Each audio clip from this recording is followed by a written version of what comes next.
Welcome back, beer tubers. Time to look at Karl Strauss Anniversary Ale. Hopefully you watched my footage I did. They're changing the barrels. And today we're going to look at the 24th Anniversary Ale. This is their Flanders-style Red Ale.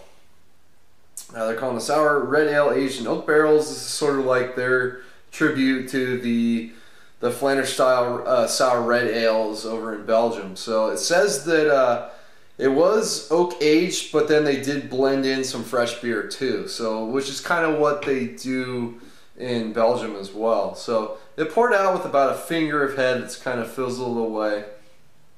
It's a very clear beer, good carbonation coming up. It's got some sort of darker orange notes, but it's mostly a red tinge hue, light red color to it. The head's like slightly off-white, tan color. Let's get the aroma.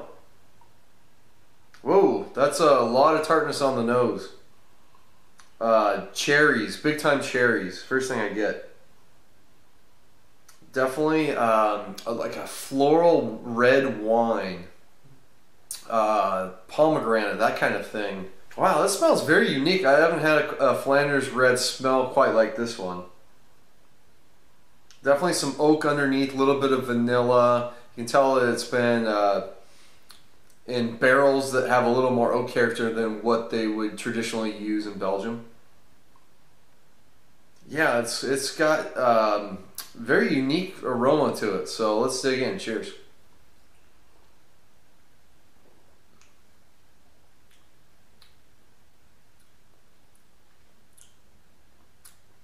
Yeah, that's different take on the style.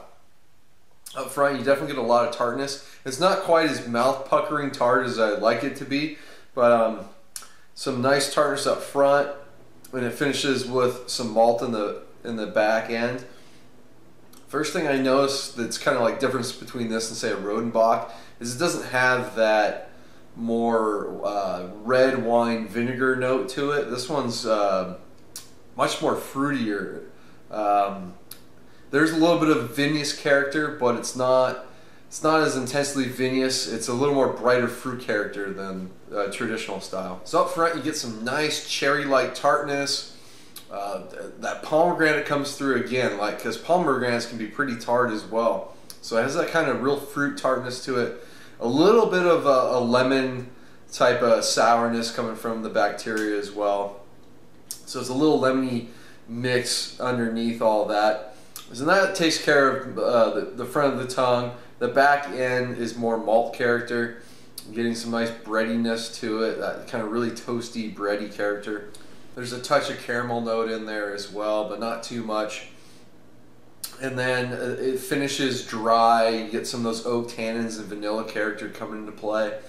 And then the aftertaste is a little bit of that kind of toasty breadiness with some of that tart fruit character, that pomegranate cherry note as well. So if you're expecting a more traditional Flanders-style Rodenbach type of beer, you're going to be probably disappointed this one because it's a lot different. The inspiration's certainly there, but this is very unique though. I've never had a beer quite like this.